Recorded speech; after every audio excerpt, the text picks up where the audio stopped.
യേശുവിൽ സ്നേഹമുള്ളവരെ, ഈ പുതിയ വർഷത്തിൽ ദൈവത്തിൻ്റെ ആത്മാവ് നമുക്ക് നൽകുന്ന തിരുവചനം ലൂക്കായ് എഴുതിയ സുവിശേഷം 13-ാം അധ്യായം 8-ാം വാക്യമാണ്.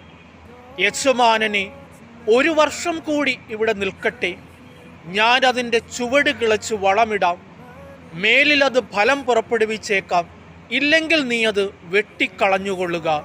ഹല്ലേലൂയ. സ്നേഹമുള്ളവരെ, പുതിയ ഒരു വർഷം കൂടി ദൈവം ഫലം പുറപ്പെടുവിക്കുവാനായിട്ട് നമുക്ക് നൽകിയിരിക്കുകയാണ്. ഈ പുതിയ വർഷത്തിൽ പ്രാർത്ഥനയിൽ കൂടുതൽ ശക്തി പ്രാപിക്കുവാനായിട്ട് നമുക്ക് പരിശ്രമിക്കാം. കൂടുതലായി തിരുവചനം വായിക്കുവാനും ജപമാലകൾ ചൊല്ലുവാനും കുടുംബ പ്രാർത്ഥനയിലും വിശുദ്ധ കുർബാനയിലും കൂടുതൽ ഉത്സാഹത്തോടെ പങ്കെടുക്കുവാനും നമുക്ക് പരിശ്രമിക്കാം. പുതുവർഷത്തിൻ്റെ ആശംസകൾ നേർന്നുകൊണ്ട് പിതാവിൻ്റെയും പുത്രൻ്റെയും പരിശുദ്ധാത്മാവിൻ്റെയും നാമത്തിൽ ആമേൻ.